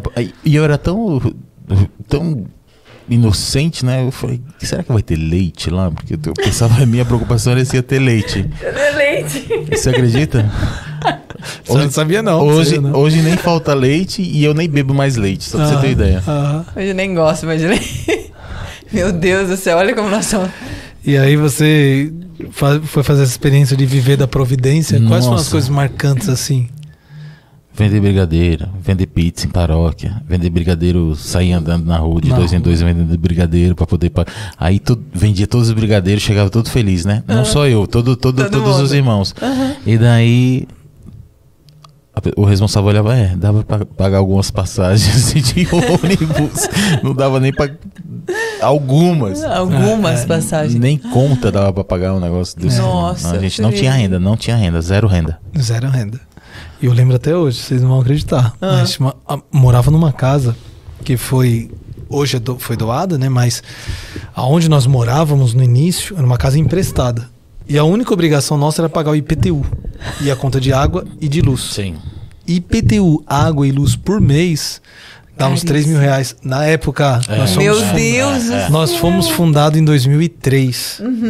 Na época, pra você juntar R$3.000 pra pagar o IPTU era R$1.800 por mês. Uma casa grande, bairro bom. Não pagava aluguel, mas em compensação. A casa era emprestada e aí pra gente manter aquilo ali, vendendo bolo, vendendo brigadeiro, era luta pra pagar isso aí. E a graça de Deus sempre fez com que a gente conseguisse pagar aquilo ali, mas era milagre em cima de milagre. E assim, viu? eu conto uma história engraçada em relação ao brigadeiro, porque Conta. a gente começou a fazer brigadeiro, só que dava muita despesa fazer brigadeiro, os ingredientes eram caros. Além daquele segredo. Aí a gente comprou brigadeiro pronto, né? Sim, Industrializado, já vinha pronto. Uma marquinha Comprar melhor. Potão, né? Pega o potão, você só fazia o quê? Enrolava. Só enrolar. Enrolar. Passar no E a gente, granulado. quando as pessoas perguntavam, a gente não podia mentir. E vocês que fazem? A gente enrola os brigadeiros. A gente que prepara. A gente que prepara prepara. isso, a gente prepara o brigadeiro. A gente enrola o brigadeiro, prepara o brigadeiro. E quando a pessoa perguntava da receita, falava assim, é o segredo dos freis. Segredo do... A gente faz em oração, tudo isso aqui. Não, mas Mas era- em oração era verdade. era mas verdade, a gente era tinha verdade. que otimizar a coisa, né? Senão- Não tinha condições. Os ingredientes Meu eram Deus. muito caros. Largo 13 a gente tinha Eu ainda comprado. corri o risco de queimar o né? Passar do ponto, essas coisas. Então não dá. imagina. Gás, gastar Imagina, Gás. um monte de homem experiente em fazer brigadeiro, o que ia dar? Meu Deus do céu, não dava. Tem que não. raspar a panela. No sítio, chegou a trabalhar de servente de pedreiro ali, Então, cortou, roçou no bastante. sítio, o nosso sítio na época, né? A gente meu Deus do céu, eu olho pra trás e falei, cara, como é que eu sobrevivi a isso aqui, né? Porque era trabalho braçal e pesado, né? Sim, sim. Noites em claro, né? Trabalhando, virando concreto, massa, cavando buraco. Você tá rindo porque não foi você, né?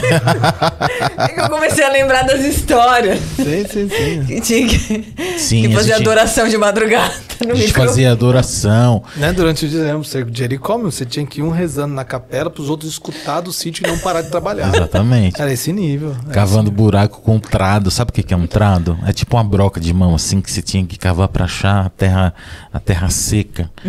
Para poder criar a terra firme, né? Para poder criar uma coluna, colocar uma coluna lá para poder... Uma fundação para poder construir, né? Nossa! São as então... Lembrei da história do lago, é muita história, assim. Qual a história do lago? Qual das, né? Conta aí, Jéssica. Agora vocês tiveram que encher o lago. Essa eu não lembro, não tava lá. Essa foi dia 1º de... Deixa eu ver. 1º de janeiro de 2005. Você já estava, tava? Eu acho. Foi a fundação do noviciado antigo. Você lembra? Sim. E aí... A madre tinha falado para os freis que era interessante esvaziar o lago para poder limpar, o lago de cima, o meia-lua, para poder limpar, porque brotava água e a gente poderia colocar peixe, essas coisas. Só que ela só falou isso como ideia. Aí os irmãos entenderam que era para fazer. Só que nós estávamos na semana do Natal e ia ter a fundação dia 1º de janeiro. Sim. Fomos lá e cavamos, esgotamos o lago. Água. Acabou a missa do dia 1º de dezembro. Lembro que era o Frei Patrício na época que veio celebrar. Nossa. A madre fala assim para as irmãs: vamos gravar um vídeo para fazer um comercial lá no Lago Meia Lua. A gente se olhou assim e falou: pronto. Vai ser aí hoje. Foi todo mundo lá pro Lago Meia Lua. Na hora que a madre chegou lá, que ela viu aquele lago vazio e ela queria gravar um vídeo com todos os freios, todas as freiras. Rafael era o responsável da época. Quem que fez isso aqui? Ela começou a gritar o nome dos freis, mas deu uma bronca logo ali na frente de todo mundo mesmo. E aí gritou, eu e mais 2 irmãos, pra gente ir lá arrumar. Então você imagina que depois da missa todo mundo foi almoçar, foi festejar, e eu e mais 2 irmãos fomos cavar um outro lugar para fazer uma viga. E aí, olha, imagina, enquanto um cavava, outro foi buscar tijolo, cimento, pedra, ferro. Aí nós fizemos uma viga, ainda fizemos um sistema bom, hein? Colocamos um ralo com um cano por baixo dessa viga para poder esgotar outro dia. E aí colocamos a viga, fizemos um murinho para preencher de terra, para encher esse lago de novo, dia 1º de janeiro. Todo mundo festejando e a gente ali limpando. Marcou a vida. Marcou a vida. Você imagina, gente. Isso aqui no convento é algo interessante, porque isso exigia de nós uma mortificação muito grande. Mas era providencial, assim, para humilhar também nosso ego. E para você sair daquilo que você queria. Então, nesse sentido, é uma escola de virtude gigantesca. A gente passa por momentos assim que você fala assim, eu queria estar ali comendo na festa. E eu tô aqui de roupa de pedreiro, trabalhando. O Frei Silvio falou, eu deixei de ser por isso com salário bom. Eu trabalhava de técnico de calibração, fazia faculdade de engenharia, tava bem na vida. Tinha minha moto também, quando vim pro convento, tinha meu salário, todo mundo em casa tinha salário, todos uns 4 trabalhavam, pai, mãe e irmã. Então tava bem, mas era o que Deus queria. Sai desse status e vai ali, ó, meu filho, você vai ali, ó, mexer, cimento, levar tijolo, porque nem o tijolo sabia colocar, os outros irmãos sabiam, eu era mais o ajudando dos irmãos. Sim. Pra fazer o negócio acontecer. E lá, fundações, bom, lá primeiro, cada biotipo de irmão ia para um ofício específico. Para onde você acha que eu ia? Eu ia carregar carrinho de concreto, de pedra, de areia, eu ia ajudar a virar massa. Massa. Quem tinha mais força também. Desbarrancar. Essa eu já ouvi também. Via um barranco gigantesco que a gente tirou na mão. Tradinho é um negócio difícil, né? Tradinho aqui, ó. A noite todinha no trado. Ai, cara. Que horrível. E aí teve o carro, o Frei Silvio trouxe um carro também, né? O Uno, né? Eu tinha meu Uninho, cara. Meu Uninho na época era um Uninho 93. Era amarelo também, não? Não, era branco, né? Mas daí... destruíram. Hoje descobriu que ele tinha um apelido. Tinha uma época que o Uno você sentava no banco do motorista, você colocava uma madeira atrás pra segurar o banco do motorista, porque ele não parava mais. Exatamente. O sinal que ia atrás ia segurando assim na frente. Isso. Quando ia mais irmãos, quando ia só dois, ia segurando. Quando ia, tipo, 5 irmãos, o de trás ia segurando. Mas ele resistiu bem. Eu consegui vender ele depois ainda. Sério? Consegui vender. Olha aí que alegria. Um preço bom até. Sério? Pelo estado dele tá. Pelo estado. Um preço excelente. Não, isso que era serviu muito pro início da fundação. Ajudou. O Fusquinha vermelho também, do que era do Fábio, quando trouxe o seu. Não era do Hugo? Era do Hugo? Era do Hugo. Ah, não, o Fábio Moro trouxe o Corsa. Fusca vermelho. Foi, trouxe o Corsinha. É assim que a providência agia. Isso é muito milagre, muita coisa boa. Frei, nós vamos falar algumas coisas aqui de alguns acontecimentos nossos aqui do nosso instituto. E depois nós vamos voltar para te agradecer também, para falar mais alguma coisa, perguntar algumas coisas rápidas para você. Então vocês lembram, né? Nós estamos, deixa eu pegar aqui alguns produtos, nós estamos na quaresma, nos 40 dias com São Miguel. Então o Frei Gilson está toda madrugada, às 4 horas da manhã, rezando o rosário, com um monte de gente, graças a Deus, está sendo uma bênção. Sim. Então você que está acompanhando o Frei Gilson, você que não está e quer descobrir o que é rezar esse rosário da madrugada e participar também da pregação que tem à noite, aí ele celebra a missa e faz uma pregação à noite. Então é só entrar no canal Frei Gilson do Monte, também no Instagram Frei Gilson do Monte, que aí você vai descobrir a programação. Mas olha, ali de modo especial, o Frei Gilson utiliza 2 livros. Então tem o itinerário dos 40 dias com São Miguel, onde você encontra todas as meditações do rosário que o Frei Gilson tem. Aí você tem várias coisas, tem uma palavra do dia, tem um propósito do dia, o que Deus te falou nesse rosário. Isso aqui vira para você um diário que te acompanha durante a quaresma, né? Os 40 dias com o São Miguel, essa quaresma que é devocional na igreja. No fundo do livro existem várias orações, a oração a São Miguel Arcanjo, que o Frei Gilson reza, a consagração, a oração aos anjos, oração pelos sacerdotes, você encontra vários livros. E algo especial desse itinerário dos 40 dias com São Miguel é que ele tem um exame de consciência, que o Frei Gilson mesmo compôs. O Frei Gilson fez esse exame de consciência baseado no Catecismo da Igreja Católica, no que o Catecismo fala sobre os 10 mandamentos. Isso. Então ele é bem consequente, sim, ele é grande, e ele vai te ajudar a conhecer o que é o sacramento da confissão e a se preparar para o sacramento da confissão. Então ainda vai ter disponível, né, esse itinerário. Corre que ainda tem no estoque o itinerário dos 40 dias com São Miguel. Você entra na nossa loja, chama lojamensageiros.com, ok? O livro que ele usa à noite durante as pregações é o Libertus, de Neil Lozano. Então, esse leigo americano que escreveu esse livro sobre o Ministério de Cura e Libertação. Então, é um livro para trazer liberdade interior. É um livro que ajuda a gente a caminhar para a liberdade, se desfazer das amarras do inimigo e buscar nosso Senhor e as virtudes que nos tornam verdadeiramente livres. Então, um livro fantástico. Para quem gosta desse Ministério de Cura e Libertação, é uma escola. Para quem nunca ouviu falar, também é um ensinamento muito bom. E, sobretudo, é um itinerário pessoal de cura e de libertação. Então, é um livro que você pode usar agora acompanhando o Frei Gilson, mas é um livro que você pode ter para a sua vida pessoal, para você ler em outros momentos, para você fazer um retiro, para você mergulhar mesmo na espiritualidade aqui dessa graça especial que é a cura e que é a libertação. E é um livro que com certeza você vai poder ajudar muita gente. Um dia que você ler, você vai poder emprestar, poder evangelizar com esse livro. Então, está lá na nossa loja, lojamensageiros.com, para você acompanhar junto com o Frei Gilson os 40 dias com São Miguel. Agora a Jéssica vai apresentar outros livros aqui. A Jéssica trabalha nessa editora. Sem preguiça, Jéssica. Vamos lá. Voltam bem. Então voltou para o nosso estoque o meu livro de oração, que é um livro que foi organizado pelos irmãos e pelas irmãs carmelitas mensageiros do Espírito Santo. Gente, aqui são 11 sessões. Cada sessão é um tema diferente de oração. Oração sobre Nossa Senhora, São José, com Santos do Carmelo. Tem muitas orações aqui. Adoração e tudo mais. Então vale a pena. Essa terceira edição, ela foi revisada novamente e ela traz algumas imagens piedosas nas aberturas de sessão.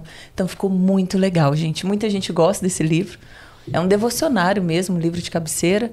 Então aqui, ó, meu livro de oração, lojamensageiro.com. Um outro livro também que voltou para o nosso estoque, um queridinho, foi um dos primeiros que vocês, né, que os freis publicaram, que é um livro bem conhecido em nosso meio, que é o Imitação de Cristo.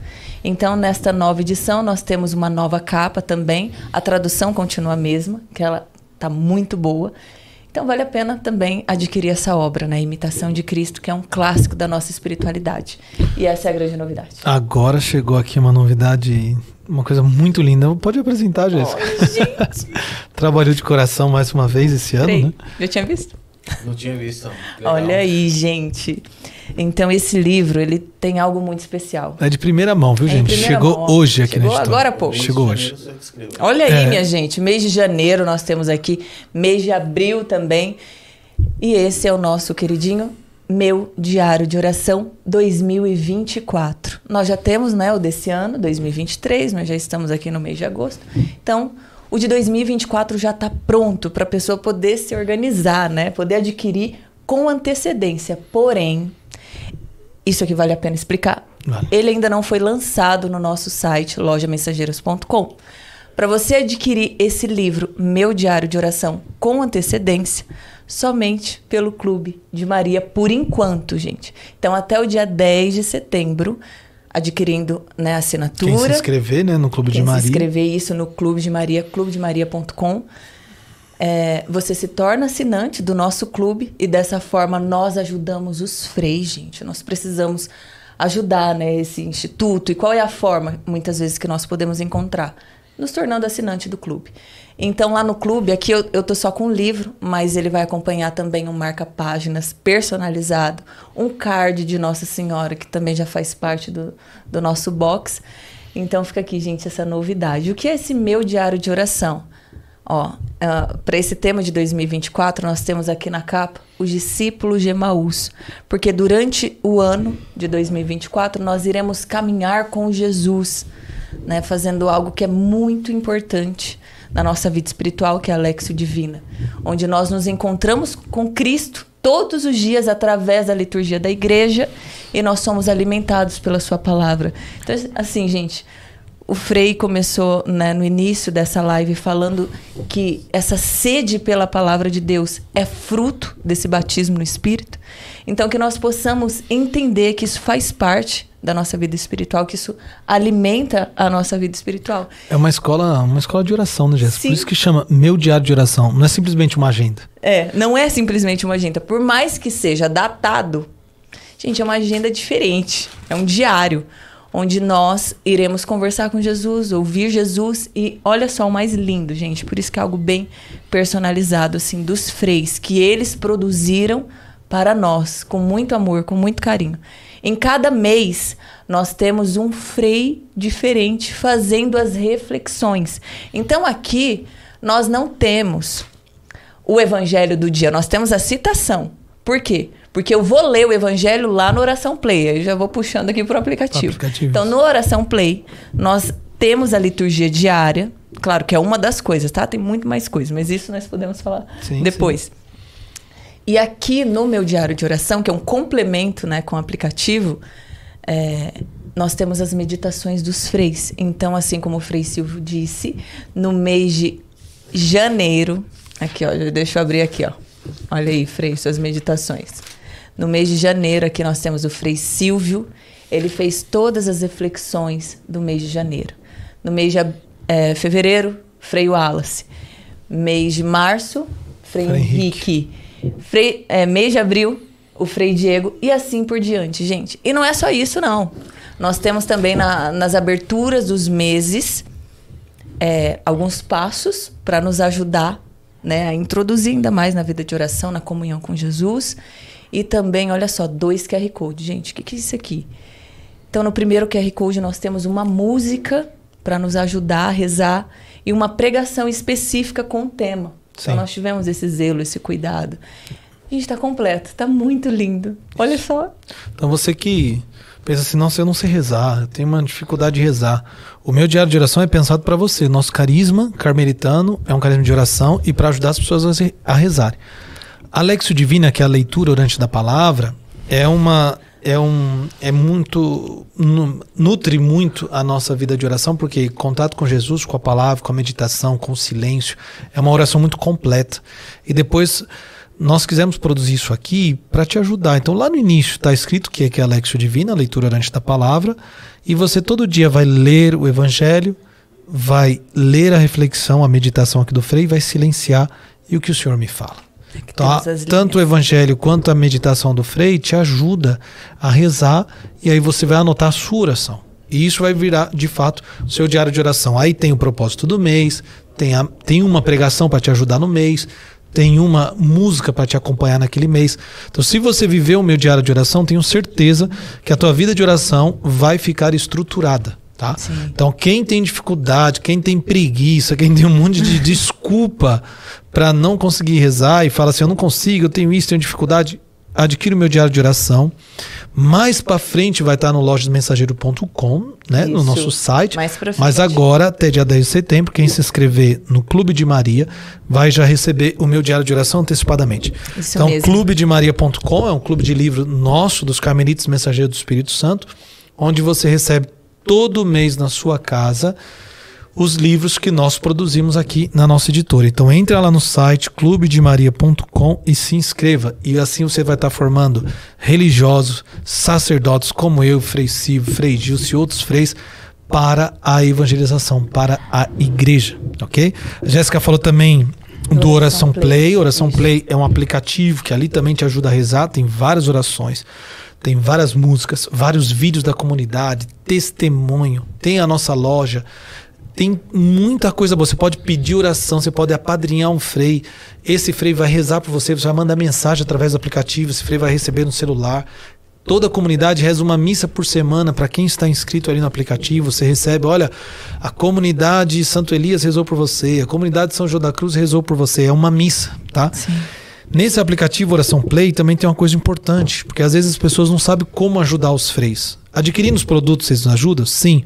Mas você pode se tornar benfeitor do Instituto ajudando mensalmente. Ali no Oração Play você tem o Contribua Conosco, e aí você pode clicar no Contribua Conosco ou lá embaixo no Ajude-nos e se inscrever e se tornar um benfeitor do Instituto. Aí você faz a sua doação mensal e ali você vai estar colaborando com essa obra de evangelização que são os Carmelitas Mensageiros do Espírito Santo. Tá? Tem um ícone também que chama Oração Pessoal, que ali, se você entrar ali, é como o meu diário de oração.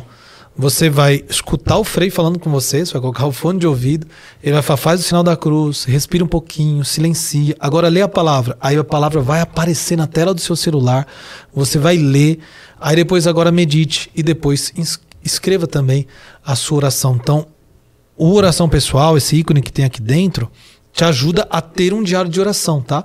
Então são dois apostolados. Aqui o Oração Play e o meu diário de oração é um apostolado da oração da nossa comunidade, para te ajudar a viver, né, uma vida de oração, a se tornar uma oração. Como que é?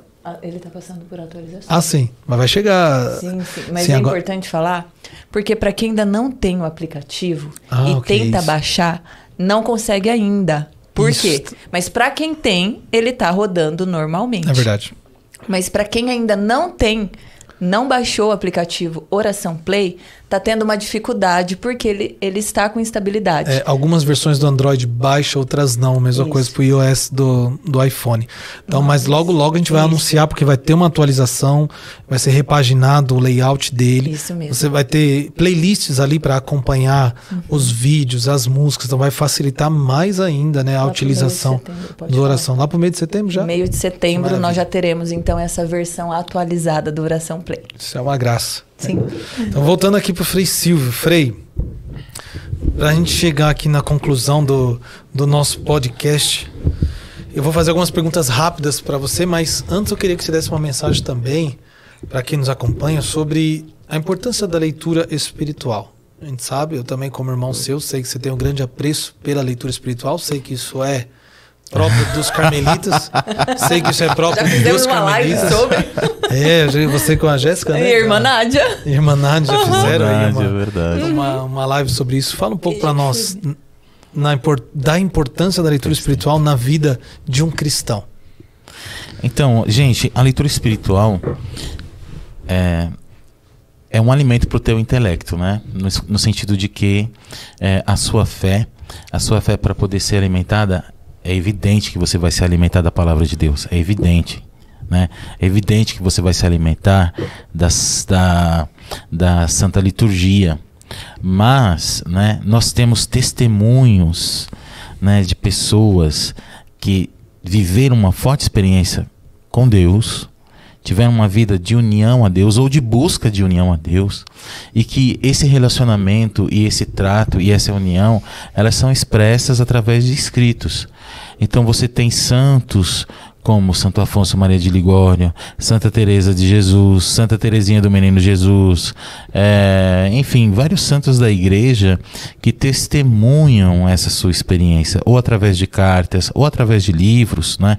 Ou através de trabalhos assim mais intelectuais, no sentido mais técnicos, né? E isso alimenta a tua inteligência para que você possa se unir com mais facilidade a Deus através da oração, não é? Então assim, é fundamental para uma alma cristã se alimentar de boas leituras. Se para você ter uma vida normal, assim, digamos assim, equilibrada, saudável, a leitura em si já é interessante, quanto mais para a sua vida espiritual, não é? Por exemplo, o livro Imitação de Cristo é espetacular, né? Então, leituras espirituais são aquelas leituras que te ajudam a oração, te ajudam a se unir a Deus. Então, é muito interessante, né, cultivar esse hábito, né? É fundamental, na verdade. Inclusive, eu acho que a Jéssica pode me ajudar. Acho que é o Beato Maria Eugênio. Isso, exato. Que eu lembro que a gente sempre fala. E você sempre fala. Não, já me veio na cabeça. Exato. Eu falei, eu não vou falar de novo, porque não, eu já falei na live com o Frei Gilson. Fala. Mas é importante. É importante, fala. Ele fala que a alma, ali na intimidade com Deus, tudo mais, já pensa não precisar mais da leitura em um certo ponto. Exato. Porque, não, já tô aqui, ó, no fervor, na unção, na intimidade. E começa a tirar a vida espiritual. Só que a leitura espiritual. Isso, a leitura espiritual. Só que a longo prazo, essa alma começa a minguar. Porque sem a leitura espiritual, o que vai ter aqui? Sim. Só eu. Sim. Chega uma hora que são só os meus pensamentos. Sim. Então, ele diz que a leitura... Eu queria, assim, apenas para ilustrar, né? Uhum. Que a leitura espiritual é como se fosse um trampolim. Porque às vezes a gente pula e salta, não é? Sim. E esse pular, né? E saltar está em oração, consegue estar em oração, consegue estar com essa atenção amorosa a Deus. Uhum. E daí, como que vamos às vezes decaindo, ou o sono, ou o cansaço, ou a distração, e daí a leitura ela me impulsiona de novo, Sim. me joga de novo para essa conexão com Deus, se é que eu posso falar assim, né? Sim. Frei, fala. Não, lembrei de Santa Teresa. Para ela bastava um livro e a solidão. Exato. Santa Teresa é uma leitora, enfim, uma pessoa que praticava leitura lia muito, né? Sim. Antes de te agradecer, Frei, eu queria fazer algumas perguntas rápidas para você. Então, nós estamos nesse tema de leitura espiritual. Um livro preferido? Ai, cara. Um livro que te marcou? Caminho de Perfeição, Livro da Vida. Vai descer na lista. Santa Teresa. A própria oração de Santo Afonso é interessante. Sim. Santa Teresa é interessante. Ensino Jesus. Era só um. Tá bom. Não, deixa ele falar um de cada tema. Dos Padres do Deserto, por exemplo. Não, eu não tenho isso na cabeça. Um santo de devoção. Santa Maria de Jesus Crucificado. Santa Maria de Jesus Crucificado. Mas Dom Bosco também, eu tenho um carinho muito grande por Dom Bosco, porque eu trabalhei 3 anos com salesianos, então Dom Bosco também é um santo que eu aprecio muito. Um tipo de oração preferida? Silenciosa, mental. Mental. Um filme? Me veio se vocês nunca viram, um violonista no telhado. Um violonista no telhado, nunca vi. É antigo. Boa. Mas também tem um... eu esqueci o nome, cara. É só um, né? Só um. Tá bom. Não pode falar outro, Frei. Que violonista do telhado trata sobre o quê? Só para ter uma ideia? Sobre... uma família judia que está na Rússia e que antes de implantar o sistema do comunismo, e elas precisam sair, são mandadas embora do seu território, entendeu? E é muito interessante para você conhecer um pouquinho da cultura judaica e também para você perceber essa questão de ser um expulso, né, do local onde você tinha suas tradições, e o foco é sobre a tradição. É muito interessante. Nossa, que legal. Um hobby? O que você gosta de fazer para descansar a cabeça? Nada. Além de dormir? Vários nada. Igual a Bruna. Ai, eu acho que eu sou mais da linha do nada, de não fazer nada, meu. Dormir, descansar. Ler. Não, Tocar mas não chega. Então, mas isso eu faço, mas eu não acho que é hobby. Tá certo. Eu faço, mas. Pra quem morou no Tatuapé, o time do coração? Não é o Corinthians. Não é o Corinthians. Puxa vida. Quem morou em Mas você Palmeiras. sabe, não, eu vou explicar. É porque assim, eu não sou de time, assim, sabe? Eu acho que isso a gente recebe muito do pai, né? Eu acho, meu pai não recebia essa herança, né, de torcer pra time. Então não é que essa herança esportiva. Eu falo pro Palmeiras, né? Mas porque vejo Palmeiras dos índios também, né? Já era Palmeiras. Deve ser então, esse negócio. Frei, então tá bom. Então assim, ó, vamos lá. Sabe um time do coração? Você perguntou um time do coração. CSE. CSE. É. De lá de Alagoas. De Palmeiras. De Palmeiras. Isso? Ninguém nem conhece. Clube. CSE. Eu nem sei o que é. Clube Esporte Educacional. Eu tô brincando. Eu não lembro. Mas aí, CSE, vambora. Nem existe mais. Existe. Eles só estão jogando campeonato Uma agora. comida preferida. Todas. Eu imaginei que ele ia falar isso. Todas. Também. Todas. Que maravilha. Eu tenho um paladar, como é que é, Não, Frei? não, mas você... Um paladar missionário. Meu paladar é missionário, então... Frei, assim, já partindo Ele para ia agradecimento. Você ia falar não, comida? vai embora. Sério? Não. É porque eu sei que você gosta de todas, só provoquei mesmo. Então. Isso é bom, gente. Se tem uma pessoa boa pra cozinhar nessa vida, é cozinhar pro Frei Silvio, porque daí ele se deleita, né? Eu gosto de cozinhar pra quem gosta de comer. Isso é cozinhar pra gente que não tem paladar. Você gosta de comer também. Eu também gosto de comer e de cozinhar, né? Frei, foi uma alegria pra nós ter você aqui nessa 8ª edição do nosso Pode Vir de Ver. Seu testemunho e suas músicas, com certeza. Então, deixa eu falar um pouco das músicas. Posso falar? Então, e já dá uma palavra de agradecimento pro povo também. Uma palavra bom. final, uma mensagem, o que quiser. Então, a mensagem. Um presente. Tá bom. Então, gente, são 11. Eu tenho um trabalho com 11 músicas, né? Não compus mais, né? Tem algumas 11 músicas que faz parte de um álbum que se chama Pescador de Homens e que você pode encontrar no YouTube ou nas plataformas digitais de música. Você pode encontrar todas essas 11 músicas, né? E tenha certeza que foram letras pensadas, rezadas, né? Feitas com muito carinho e com a atenção, né?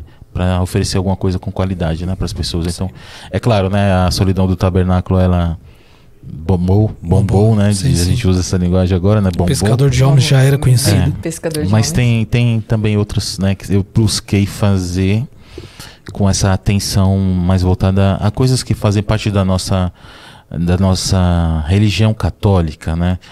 Porque fala muito da Eucaristia e da presença da Virgem Maria. As outras músicas também. O Espírito Santo é muito bonito também. Espírito Santo é um poema, na verdade, Sim. né? Chama Revelo-me. Isso. As suas redes sociais, Frei? O Instagram? Eu só tenho o Instagram, né? Então Frei Silvio CMS. Frei Silvio CMES. Isso, quem não segue o Frei Silvio aí, então segue lá. Frei Silvio CMS. Manda umas perguntinhas, porque ele tem umas caixas de perguntas de vez em quando. Que ele tem umas respostas muito boas. Eu fui incompreendido. Eu parei de responder. Mas ele tem o dom, gente. Às vezes é um humor meio ácido, mas não deixa de se machucar. Não deixa de se machucar, não. Eu gosto. Não deixa de se machucar, mas ele tem o dom. Uma vez perguntaram pra mim, o Frei, eu queria tanto falar com o Frei Gilson, eu falei, mas aqui esse perfil é do Frei Silvio, eu sou o Frei Silvio, então não vai dar. Eu dei tanta risada desse.